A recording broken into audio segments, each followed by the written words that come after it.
2020. So it's just awesome to see how this conference has evolved and how well HealthX is doing.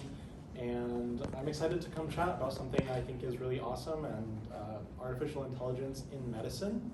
And I think that this is something that I've just seen evolve so quickly over the last few years. So it's exciting to bring some insights to you. Just to get a sense, can you raise your, I want to get to know you guys, who's my audience. Can you raise your hand if you're a med student? Okay, almost everyone. Any other health profession students? Any residents? All right, mainly med students, great. MS1s, can you raise your hand? MS2s? Any older med students? Awesome, awesome. Okay, well, great to meet you all. And I guess we can just get started. So I don't have any disclosures, and the idea is that I don't have any financial relationships with any of the companies or products that I'm going to be showing you. Really, it's going to be, this is all for your benefit. I'm going to be showcasing like 20 to 30 products, and just to give you an overview of the market. So I have some good news and bad news just to start off. Just to get a sense, do you guys want to hear the good news or bad news first? Okay, bad news. You guys are a very pessimistic group. Well, the bad news is that I put the good news slide first, so we're just going to start with that. But basically, the AMA surveyed physicians about artificial intelligence a year ago, so this might have changed. And the good news is that many physicians feel that there are administrative burdens that can be solved through AI. And that's probably the biggest need for physicians right now, because a lot of our time is spent documenting, doing administrative things that can all be automated. So it's great to know that physicians have a desire for things to be changing. The bad news is, when surveyed, a lot of people just don't use AI. And this is something that, I know you guys like learning objectives in your lecture. My learning objective is for you all to change that to the left, to have you guys be using artificial intelligence more. So I'm just going to share with you a graphic, and this is released by OpenAI as far as the way they think about artificial intelligence.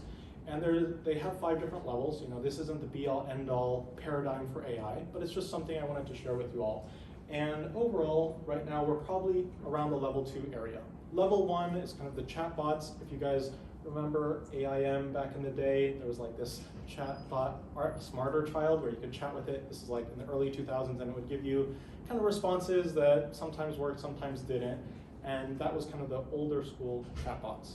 Now we're kind of at this sort of reasoning stage where you can have a pretty intelligent conversation with something like ChatGPT, Claude, those sorts of things, Gemini, and ask it questions and then have it give you answers pretty quickly that are pretty good, not always perfect. And where we're going, so this is going to be the focus of this talk, is the stuff that's out right now, kind of level 2. And then at the end, I'm going to be talking more about the level 3 and beyond. And this is as we get into agents and combining these systems together to make things that would really work and really be exciting. And the innovators and organizations is like beyond something I think that we can really think about right now, but I think that once we start to put these systems together that start to make predictions and build things before we can even think of them, and then put those innovators into an organization together, it will really be revolutionary. So the agenda is, first, I want to start with some limitations, because AI isn't perfect, and we should know what the limitations are before we discuss all of the solutions. Then we're going to kind of go through what does a clinician do on a daily basis. There's administrative work, documentation, communications with patients, kind of researching what should I be doing for a patient. And then we'll talk about diagnostics, how do we diagnose and monitor conditions. We'll talk a bit about treatment and how is AI changing the way we treat patients. And then we'll talk about the cool stuff, AI agents and beyond. So just to start, limitations of AI. AI is hallucinating. You might know, I don't know if you guys know about what hallucinations are, but it kind of makes up stuff that aren't real. So if you ask, how many rocks should I eat, Google has AI incorporated into their search now, and it says you should eat a small rock a day, which is not the case. So you should be aware of what the responses are giving you. Similarly, if you said, how do I make cheese if the cheese is not sticking to the pizza, what do? There was a Reddit post by someone who said you should put 1/8 of a cup of Elmer's glue on the pizza, and then when you ask that to Google, it gives you an answer add glue to your pizza. So obviously, if you extrapolate this to healthcare, that could be really bad. So you have to watch out for these sorts of things happening.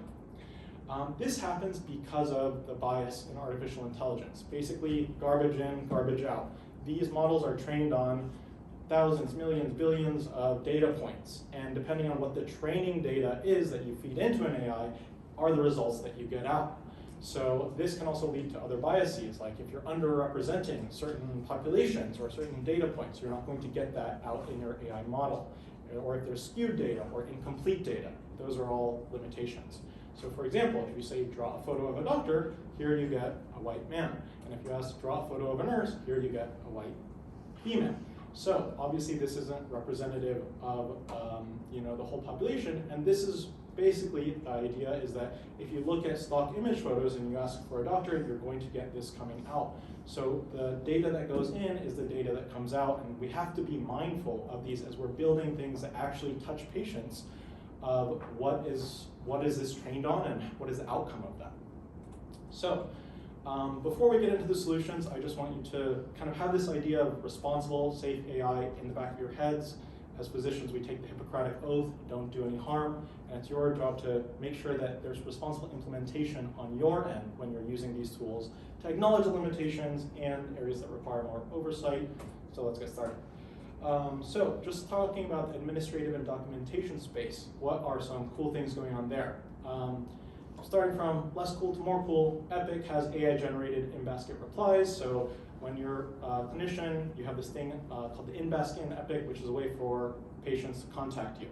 If you're seeing, you have a panel of like 1,000 patients, you can imagine a patient has a question a year or a couple of questions a year, your in-basket gets flooded. If you look at some patient providers' in-baskets, that they have like dozens of messages a day about diagnosis, questions, side effects, and so on. So Epic has basically a button over here that you can just say, I want to generate my draft reply. So a patient, I'm a neurologist, this is going to be a neurobiased talk, but please clarify your diagnosis, focal epilepsy, what does that mean? Thank you, patient. And then you just click this and it'll say, okay, epilepsy, focal epilepsy is where a seizure begins in one area of the brain and then it can spread. Thank you. Obviously, a patient might want a little more than that, more of a personal touch. So when we're actually doing this, we will add onto it, but it'll at least get you started. So this could be nice. Now, where I think this can be helpful is that the real head scratcher emails. So a patient says, hey, I don't know who Dr. So-and-so is he cute, sweet, single? This is not me, by the way. I have a daughter, but he put a 68-year-old's EKG on my chart. She may be looking for it. And when you get these sort of like kind of weirder messages that might require a bit more thought of how to reply courteously and professionally, the auto-generated reply says, hello, thank you for bringing this to our attention. Seems that there may have been a mix-up with the EKG results. We'll look into this matter and ensure it's corrected. As far as Dr. So-and-so, I can assure you he's a dedicated professional member of the team, blah, blah, blah. Basically, it incorporates nice language and nice bedside manner that might take you a little while to really think like, how do I reply to this? And it does that for you. So that's kind. Moving on to other things that are really helpful. There's many solutions like this, but Abridge is one of the bigger players that integrates directly into Epic.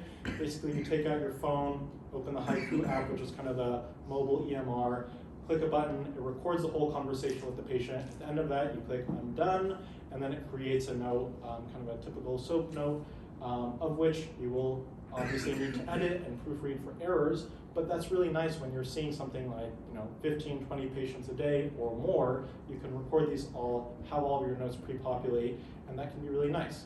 It's not perfect right now, but just the point of this talk is not to tell you this is AI right now. It's really have you think, where are all of these solutions going in the future? So another thing they do is patient visit summaries. So I don't know if you all have seen kind of the auto-generated after visit summaries or hospital discharge summaries where patients get a giant stack of notes. Those are pretty brutal for patients to understand what happened to me, what do I need to do, what is my follow-up care going to look like. There's just a lot of stuff that we give to patients. So these tools can auto-generate kind of summaries. As a resident, I would inherit a patient who has been in the hospital for 3 months on a Monday when I started and have to write a discharge summary that maybe wasn't totally fleshed out, and I would have to like search through all the notes. These sorts of tools will really ease that sort of burden for clinicians and make life a little bit easier. So another cool thing is Doximity GPT. Anyone know about Doximity? Okay, a few of you all. It's a really great kind of tool for clinicians in general. But say you had someone come into the hospital and it's a kid with that sort of brain MRI. I'll just tell you all this lighter stuff is bad. That's the white matter, the axons that are being affected, and kind of bad, not good. So this patient has metachromatic leukodystrophy, MLD, and there's now a gene cure for it. Rod was kind of talking about genetics and gene cures, and the most expensive drug on the market is Lenmeldi, $4.25 million. So the patient comes in, you say, you have MLD, you're a candidate for Lenmeldi, and you say, write the prescription for Lenmeldi, send it off. Do you think insurance is going to say, sure, let's just give that patient a $4 million drug? Probably not. That's where prior authorizations happen. They'll want to make sure, hey, we need you to really authorize that this is the right thing. You're not just infusing gene therapies into anyone. Can you prove to us that the patient really needs this? So then you have to write a whole note to this insurance company, include all these facts, and Doximity helps with that. It's kind of like a ChatGPT powered solution that's within the context of healthcare. So you could say, write a prior auth note for Lenmeldi for MLD, and then within seconds it just spits this out. And it includes all the kind of blanks where you want to fill in, but you can imagine in the future, rather than having all these blanks like the documentation, genetic test results, imaging, what is the future of this going to look like when you say, write this note, and it includes all those attachments from the EMR. I think that's where we're going, and that will make being a clinician really just a pleasant experience. So now, say the patient comes in and you're not even sure, what do I do with this person? There's really nice tools as opposed to going on PubMed, typing like, what do I do for this? A patient comes in and they say, hey doc, my sleep isn't so good, what can I do? I've been interested in this whole mindfulness thing, meditation, what's their data on that? And rather than you going home and trying to figure this out, there are these tools like Open Evidence, which are really handy, where you can just ask, can mindfulness be helpful with sleep? Or maybe if you're following Rod's talk, like give me all of the GLP landmark randomized clinical trials and spit all those out. This, as a med student, will make your job a lot easier when you ask a question and the attending says, great question, I don't know, go look it up. Now you have a really easy way to do that rather than spending an hour at home. Within seconds, you can just have all that printed out into a nice printout, look like a star on rounds. Again, these are not tools in isolation. There are many competitors for pretty much everything I'm telling you. Consensus is another AI search engine for research where you can ask the same question, can mindfulness help with sleep? It gives you this kind of like yes, possibly no, Mythbusters-ish format, along with a ton of references so you can easily get an idea of what's going on. So that's kind of like the administrative documentation, day-to-day stuff that you might be dealing with. But health systems also care about AI because healthcare is a business, and how can health systems make money to stay afloat, to keep taking care of patients? So there's something called Smarter DX, and once you guys become clinicians, you will get many emails and onboarding of how do you bill properly, and I'll explain basics of that. So a patient comes in with a UTI. A general physician might just say, patient has a UTI, we're just gonna bill for that, call it a day, and send that to the insurance company, bill for the hospital visit. That's fine, and it kind of, the care doesn't really change. But Smarter DX basically wants to increase the net revenue for a hospital, and the way you do that is by capturing all the complications that happen that visit. So a patient comes in with a UTI, but what Smarter DX will do is kind of go through the whole chart, see, was the patient catheterized, did they did they get antibiotics, what were their other comorbidities, diabetes, hypertension, and so on, and kind of put that all into the billing code to capture the complication of this visit. You might say, why do we care about making a visit more complicated? And the answer is money. Because, I'll just show you, there are these things called DRGs, diagnosis-related group codes, and you'll see, say someone has a major chest procedure. This is a simplification, but the hospital will get paid about $10,000. And then a major chest procedure with major complications or comorbidities gets paid $25,000. So documenting complications and comorbidities, of which anyone who's having their heart open is going to have comorbidities at least, can increase your captured revenue by 2.5 times at least. Same thing with pneumonia, anyone coming in without complications, $4,000, major complications, $8,000. So this is all done for a health system, and that's why Smarter DX is making a lot of money, because it makes the health system money. And rather than as a physician, you going in and documenting everything about the patient, this is done for you. So it eases some of that burden. So just wrapping up this section, integration of these systems is important, because right now, as it stands, you would have all these solutions kind of disparately, but you can imagine the ultimate clinician electronic medical record. Epic, despite its name, is kind of a pain to use, at least in its current state.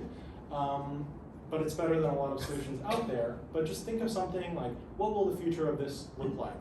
You know, you should walk in, and I think the biggest pain point I have as a doctor is I can walk in, know I'm going to round on 10 patients, know that I have 15 patients to see in clinic, and know all the information I want my medical record to give me, and then I spend half an hour or an hour or more clicking through each chart, knowing exactly where I want to go, waiting seconds for every page to load, scrolling through a bunch of miscellaneous information that I know I don't want to see to get the information that I want.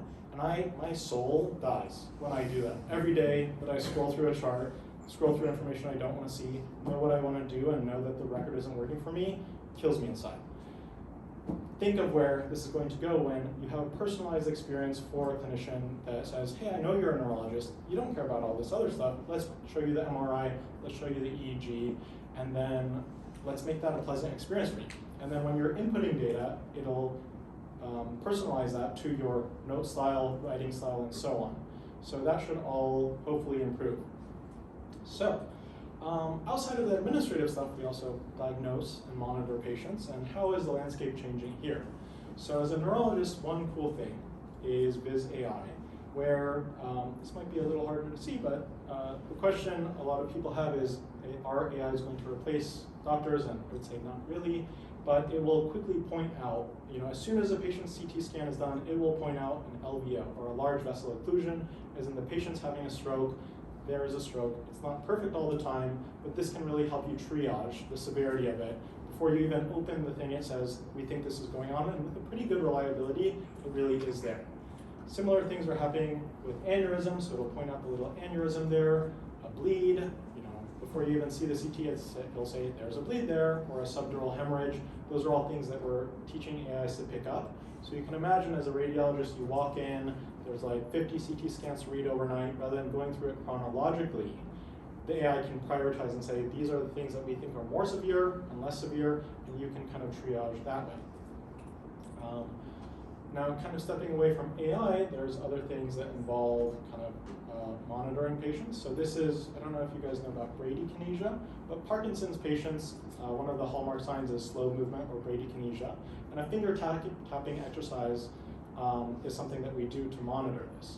So whereas a neurology note might say like their finger tapping is a little slow or very slow, these sorts of tools that aren't necessarily just GPT models, but computer vision models that map different points on the patient's hand, you can quantify their neurological exam. And you can quantify many other things, so that if I'm inheriting a patient and seeing that my colleague neurologist said that the patient was really inhibited or really slow, I can actually quantify that and monitor over time. So you can imagine when you send a patient home, you give them a dopamine agent like Cinemet, you can have them video themselves at home and really understand moment to moment, hour to hour, how are their symptoms changing. Similar things are happening with gait analysis, where you can, a Parkinson's patient is going to have a really slow stride and be pretty shuffled in their gait, and you can monitor all of that over time. So I think that the future of this is we're going to have a lot more quantitative data, and it's going to really be a more pleasant experience to understand what's going on with the patient over time. Next, so kind of moving down from the brain, we have speech analysis, so voice as a vital sign. Canary AI basically takes in a prompt from a patient and then spits out, we think that you have some condition. So using voice, it can detect abnormalities. Like you might know if you're really sad, you just had your clerkship exam, you took your shelf exam, you just took step 1, you go home, you're probably not going to be talking the same as if you, I don't know, you're on vacation on the beach surfing and you're really jazzed up. These AIs can detect those things, score them, track these symptoms over time, and then what they're even working on is predicting them. Can you predict Parkinson's, Alzheimer's, depression, and so on before they even happen? And these are all the indications that it's coming out for, mainly neuropsychiatric diseases, but that could be really useful. You can imagine going into a primary care doctor and this, you have a bridge listening in on the conversation, and the bridge says, hey, I think this patient might be depressed, or you might have not even thought of that. So the integration of all these could be really cool. Next, kind of moving down to the eyes. So you have early diabetic retinopathy detection. Basically, you go into a machine, it scans your eye, rather than an ophthalmologist looking at your eyes. This could be implemented into a primary care clinic or pretty much anywhere. Whereas if someone has diabetic retinopathy, needs eye injections, might even benefit an insurance company to promote these things out there to catch the diabetic retinopathy from happening, so they don't need retina surgery, injections, and so on. So that really empowers areas that are underserved or don't have specialists or subspecialists. Then it'll spit out a report saying, hey, this patient has retinopathy. I don't actually know what it looks like, but it will empower a clinician to say, okay, now you need to see a specialist because this is picking it up really early, and I don't want your vision to get worse. So it might benefit all players in the area. Automated EKG interpretation is an example of AI that's been in commonplace for a long time. Anyone ever seen an EKG? Raise your hands. Yeah, okay, many of you. I don't know if you guys have noticed at the top here, the cheat code is that it'll say like, hey, this patient has aphid. As a clerkship student, I use that a lot. It's not perfect, but it's pretty good. Any ideas for when this started happening, the automated recognition of EKGs? Give me a decade.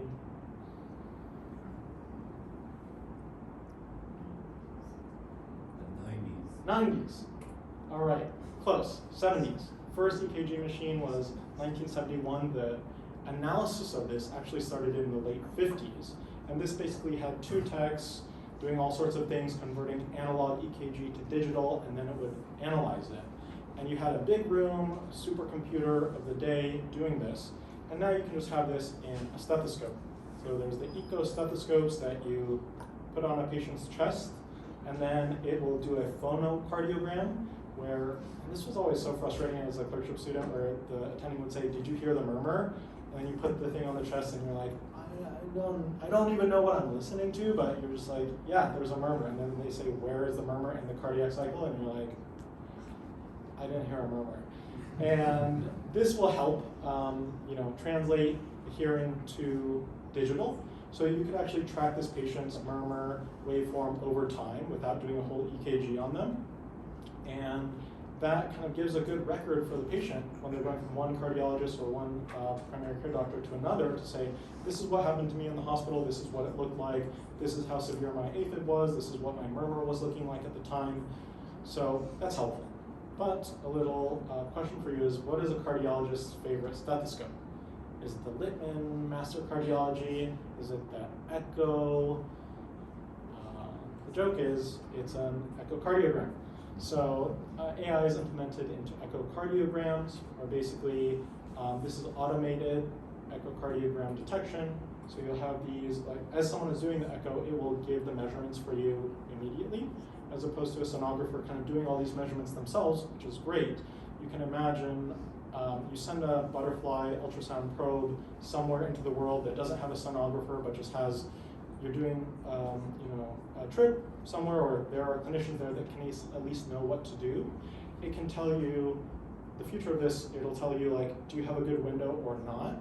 And then let's do the measurements. Hey, we've identified an abnormality, get this patient out, or let's monitor the progression of this over time. That could be really helpful. And we can even extrapolate AI to everyday things that people are using. So COVID was a big problem. I did my first year of training in 2020. It was not pleasant. And then after COVID came all the questions of, was I exposed or not? Do I need to social distance or not? I'm like sticking a thing up my nose every few days because I'm going to see my parents, or if you're going to see your grandparents or loved ones or a new baby, you don't want to expose someone to COVID.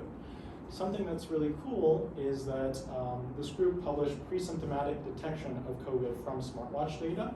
So just from your smartwatch, it will record all of these things about your heart rate, your steps, your sleep, and basically when someone has COVID, there's kind of an elevation of their resting heart rate. Like your resting heart rate, if you're a super athlete, it'll be in like the 40s, but if someone is a super athlete and has COVID, it might be in the 50s or 60s before you're symptomatic, which is really cool.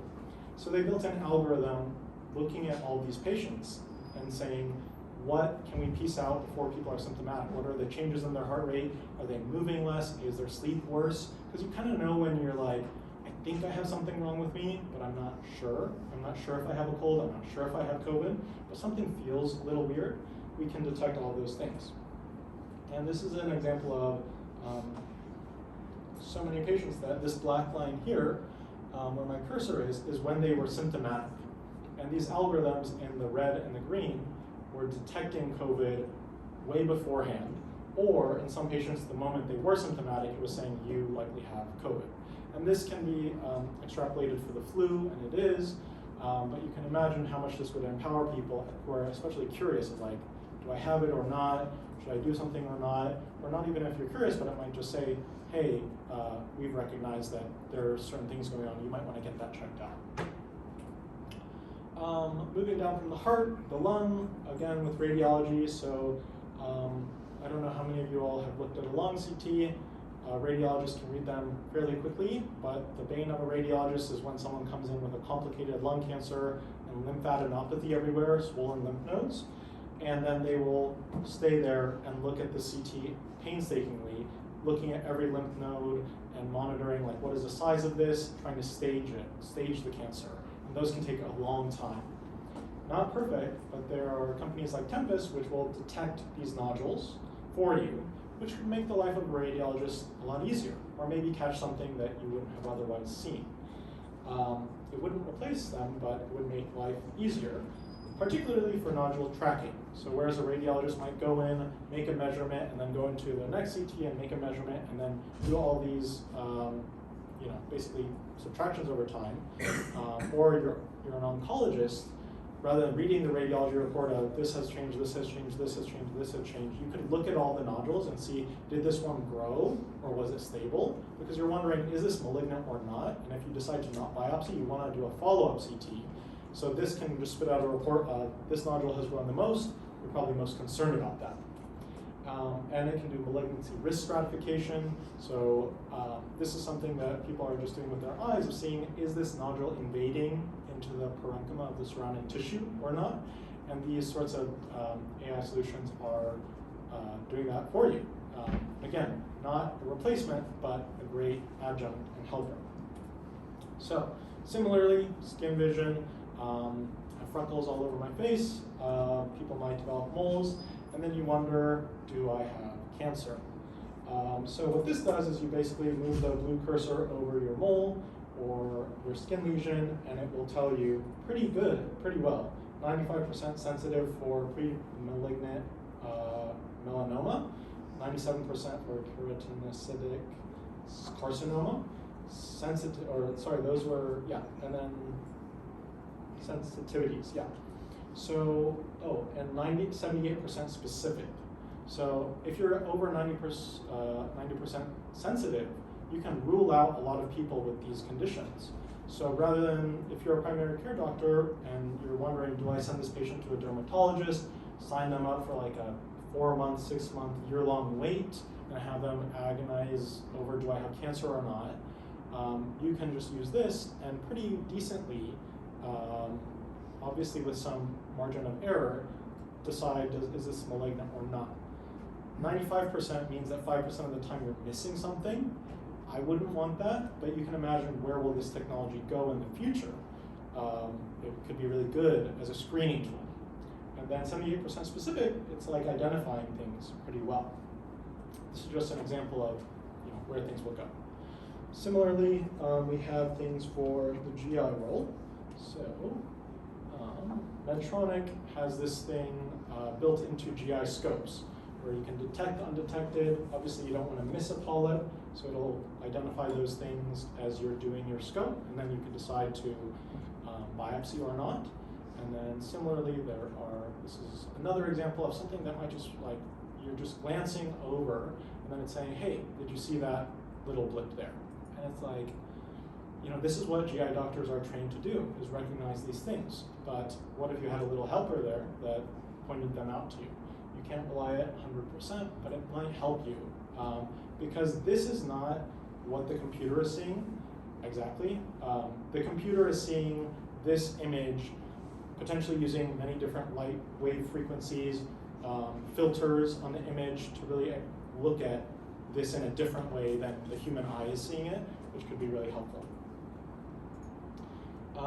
Similarly, there's something called endobrain, where this is a depressed tumor that could also really be easily overlooked.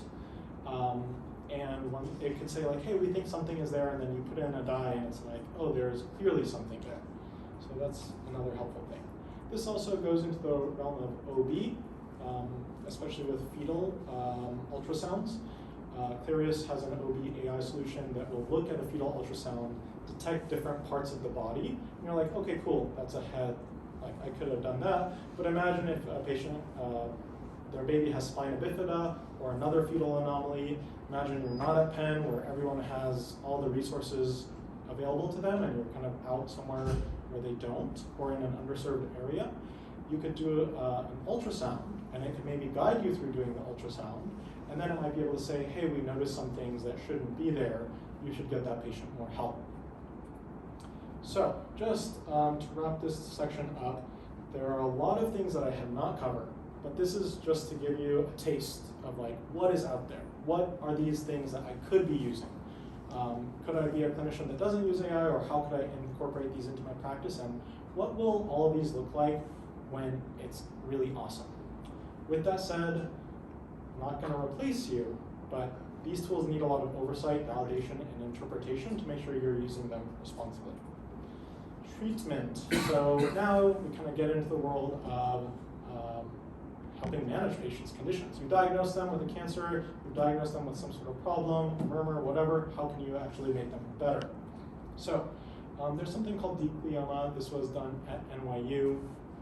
And basically, as any aspiring surgeons in the audience, maybe, okay, you guys can wake up for this part now. So I was actually in the OR with Dr. Oranger when he was doing this, but he would do a tumor resection on a patient and then put that into this little machine at the bedside and understand what that would look like.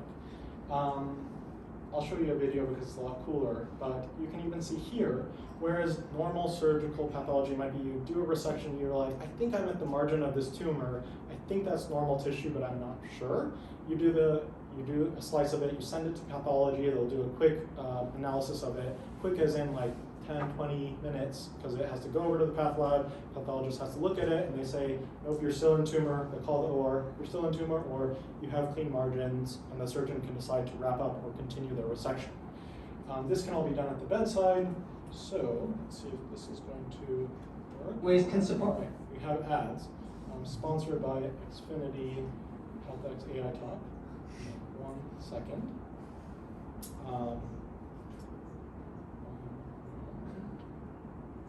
Yeah, okay. We're here at NYU Langone Health. We're about to head into a real-life brain surgery to see how they're using AI to help get patients a diagnosis faster. So the plan for this operation is to take a small portion of this abnormality, image that, and use the artificial intelligence to predict the genetics.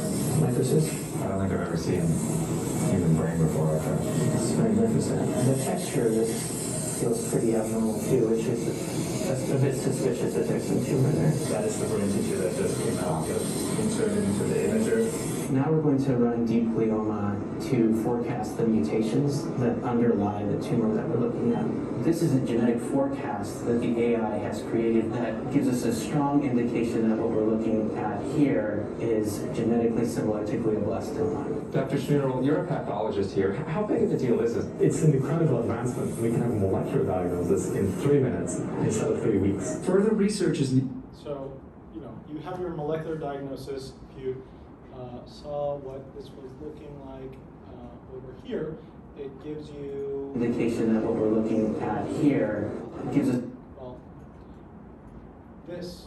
So this is basically saying this glioblastoma is IDH wild type or mutant. These are the genetic biomarkers that you're looking at a tumor to understand how aggressive they are. And when you're getting this within minutes, it can really change the treatment plan to understand, do we need to be more aggressive with this, kind of resect extensively around it because we want to make sure we're getting everything? Do we want to do radiation therapy, chemotherapy? How aggressive do we want to be with all of these things?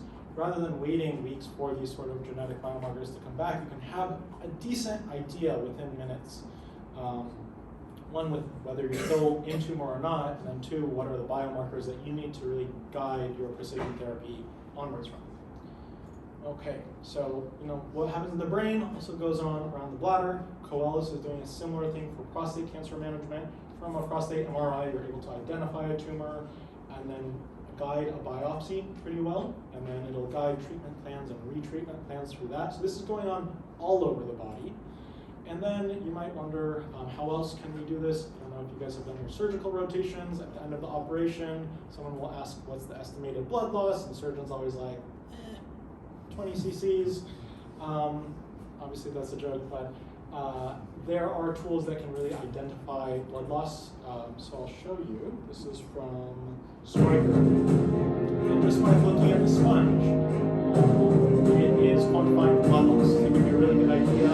Because postpartum hemorrhage condition. So here you see identifies there. Very dramatic music. But this is a problem when people are potentially underestimating hemorrhage, because you need to transfuse a patient, especially mothers. There's a lot of hemodynamic changes going on in pregnancy and after pregnancy. So obviously you want to reduce any further complications if they do lose a lot of blood. And you can imagine an extrapolation of this is you have a camera hanging out over the operating field in 10 years that really quantifies every amount of blood loss, not just what's hung up in a sponge. So, kind of going from the deep blood to kind of the skin, this is also changing in the world of plastic surgery and cosmetics, whereas you might go to a surgeon and say, hey, I want this to happen, I want this to look this way, what would that look like? And they kind of give you before and afters of other patients, but you're like, no, I want to know for me, what does that look like?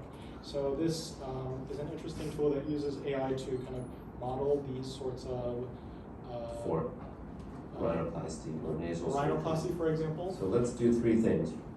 First, we're going to decrease the dorsum of the nose. And you can see that very simply here. Then we're going to deep project and elevate the tip of the nose. So let's elevate that first and deep project a little bit. So this is just a little example of what we can do. If we like that, we're going to save this.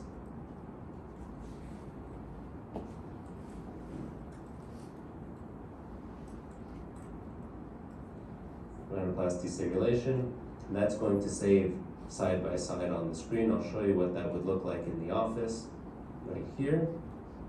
And so you can see. So this just helps patients get an idea of what am I getting myself into.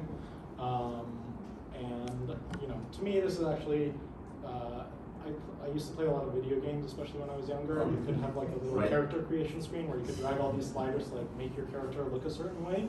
And I just thought, wow, this is happening in real life, and it can actually really help people when they're going into an office to understand, do I want this or that? So, this is happening in all sorts of ways, not just for surgical planning cosmetically or reconstructively, but also for very challenging surgeries. So here, you might have a glioma in the pons, deep in the brainstem. Obviously, this is surrounded by really precious tissue on all sides. And you're wondering, how do we even go about biopsying this? So AI can use it can incorporate a lot of cool radiology methods like DTI, where you're looking at all the white fiber tracts, and then you can combine that DTI imaging with neuronavigation to understand, hey, if we want to biopsy deep into the brain, how can we avoid all the white matter fibers, go into the pons or somewhere deep in the brain, and really do minimal harm to the patient. Whereas before, you might bust out a neurosurgical atlas and kind of suspect we're going here or there and do all these sort of measurements on a patient's skull. This is the future of that. So it's not all surgeons who can go back to sleep, because now we're going to talk about diabetes. So this isn't just changing the way of surgery, but it's also really helping out physicians in terms of medication management. So I don't know if you all have yet managed insulin on the inpatient side, but this can be a bear to deal with, because the patient has their basal insulin that they might take at the beginning of the day, then their mealtime insulin that they're taking with any meal, and after their meal, you're checking the blood sugar and you're doing corrective insulin afterwards. And this is just a lot of math and calculations and looking at their weight and their carbs eaten and so on, and looking at their last blood glucose, and you're really just doing math. Obviously, it can get very complicated, and that's why we have endocrinologists and whole diabetes teams and blood glucose management teams, but it's complicated. And particularly when I was making this talk, I never even thought, but diabetics have to manage travel. So if you're going to a different time zone, this is a handout given out, and I was looking at this and I was like, this sucks, and I don't want to deal with that.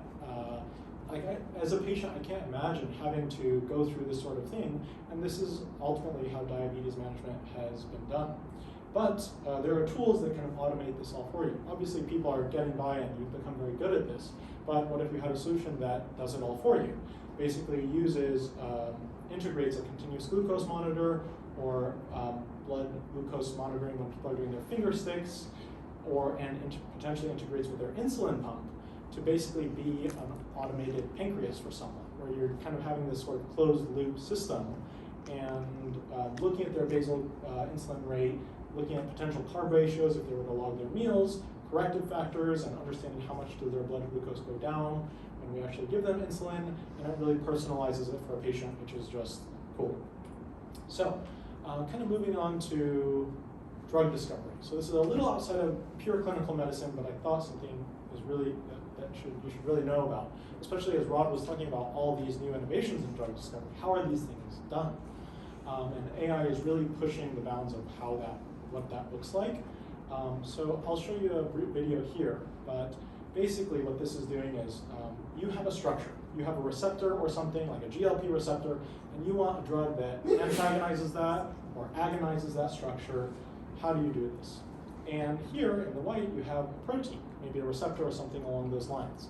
And if you look back at if you really drug your brain of biochemistry, when you have all of the amino acids, leucine, isoleucine, valine, whatever, the combination of all of those forms into the alpha helices, which you see here, and the beta pleated sheets. I don't know if you guys are remembering this stuff from a while back. And the combination and the conformation of that makes what the receptor looks like. And the protein folding problem of, I know what this amino acid looks like because I know what the mRNA looks like. What does that protein look like when it's folded was really complex, but there are solutions like AlphaFold that do that for you.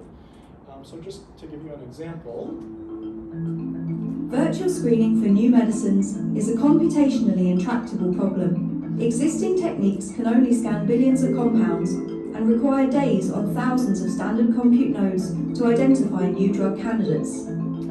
NVIDIA BioNeMo NIMs enable a new generative screening paradigm, using NIMs for protein structure prediction without and screening. I'll spare you the details, but basically what they're doing is combining protein folding with molecule creation with docking. Like, how do you get the molecule to dock on that protein?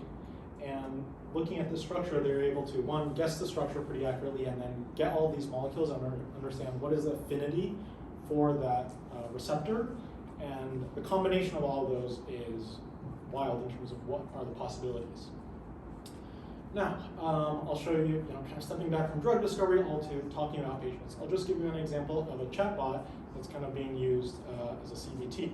I have my thoughts about this, but just to give you... I posed as someone who was depressed. After several prompts, Wobot wanted to dig deeper into why I was sad. So I came up with a scenario that I feared the day my child would leave home. Imagine what your negative emotions would be saying if they had a voice. Can you do that? Write one of those negative thoughts here. I can't do anything about it now. I guess I'll just jump that bridge when I come to it. The normal expression is cross that bridge, and the chatbot detected something might be seriously wrong. But let's see. John, I'm hearing you say I can't do anything about it. I guess I'll just jump that bridge when I come to it. And I think you might need more support than I can offer. This is just an example. Like, I think this can be helpful for patients that are really amenable to chatting with the chatbot. But obviously, AI is being used in many ways, and this is just an example of it being used as a chatbot for CBT, and you can take your interpretation of that if you will. A trained listener. So, AI, I think robot is fine, but this is just an example that AI isn't everything. So I don't know if you all are familiar with Forward Health. It's really like cool health startup on the block that basically made an AI doctor's office, a care pod, where you go into the care pod, there's no clinician there, it's maybe in a mall or something, and it does all this stuff for you. All these biomarkers, looks at your heart rate, your skin, your blood pressure, whatever. The world's first AI doctor's office ultimately just folded November 13th, earlier this week. So they closed down their office. You can't have AI replace everything. I think what they were doing was really cool. Maybe the business side of it just didn't work out, but this is an example that AI doesn't fix every problem.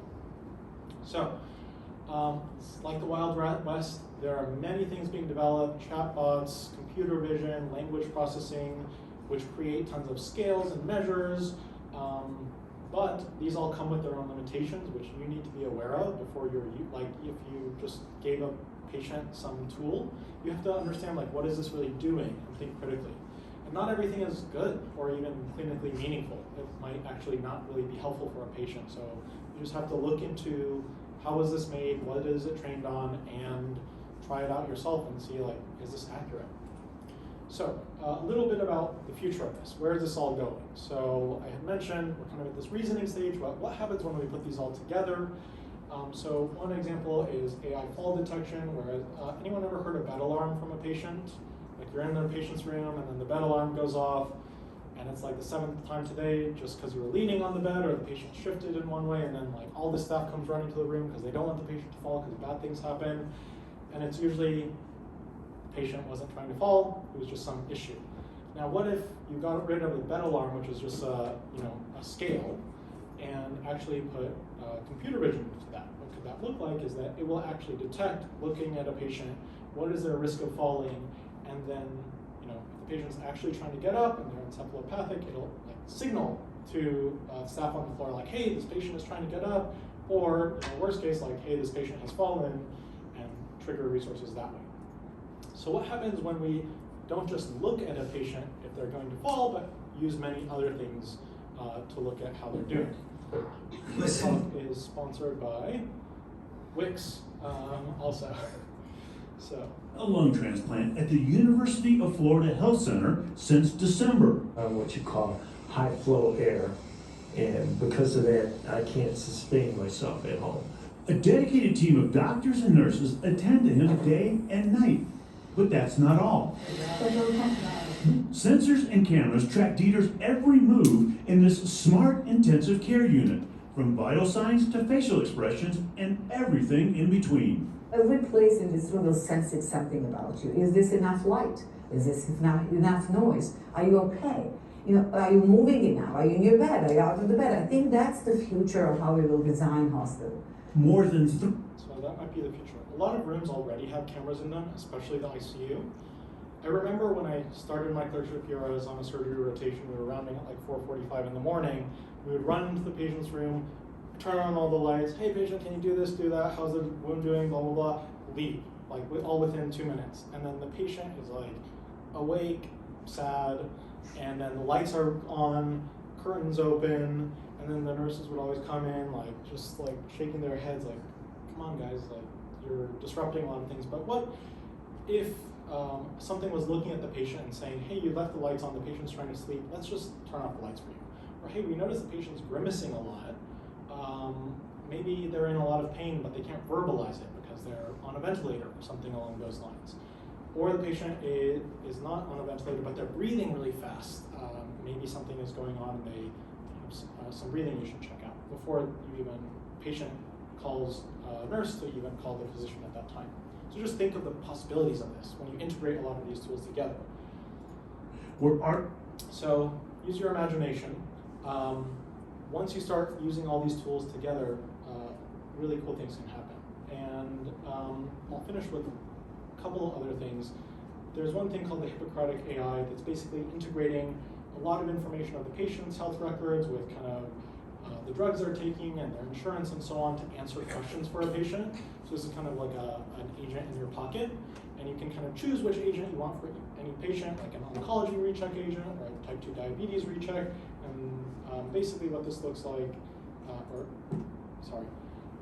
what this is going to look like for a patient is they're going to get an agent and be able to talk to that one. And it's at the end of this talk, at the end of this.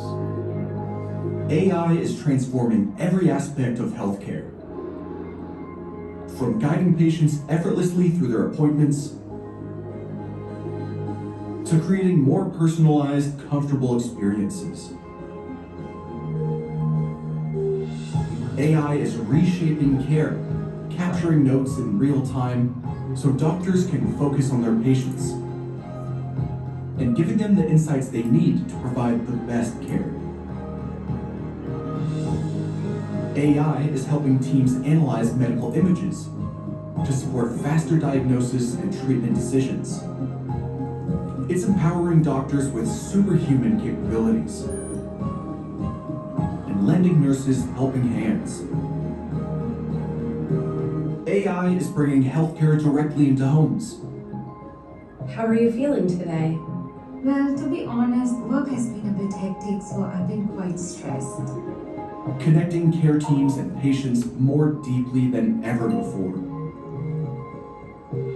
And offering healthcare agents that can keep patients on track and doctors informed. Doctor, that I am allergic to penicillin. Is it still okay to take the medications?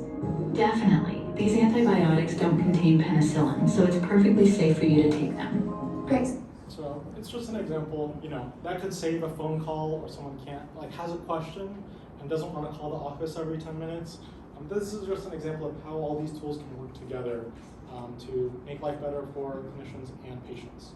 So I just want to finish with what would a good health system look like. You can kind of think in your head, my philosophy is the moment I do something repeatedly, or when I do something twice, I wonder, did I really need to be doing that? And what was the burden on me? And how can I make that not happen again? So to me, a good health system ideally would look like something where you can seamlessly schedule an appointment without going through some weird portal. There's effective communication, informations, reminders, going to the patient. Did you take your medications? Here's all the post-op information you need for you. Less paperwork, like the patient's filling out their allergies for the 17th time at the same health system. Better record management, less waiting. For example, a patient gets a notice, hey, your doctor's running 40 minutes behind, just wait at home, or maybe we'll automate Uber or Lyft to come pick you up when it's about the time for you to actually come in. More face-to-face time, like not having the clinician stare at a computer as they're talking to you. Better follow-up information, medications that might just be delivered to your door, and an AI pharmacist that you could just chat with potentially about any questions as time goes on about side effects, and regular follow-up and accountability. I asked AI to make a health system like this, and this is what I actually think it looks like. It's a little blurry all around, which is an accurate representation of what this looks like right now. It's not perfect, it's not integrated, but I think that things are going to get better.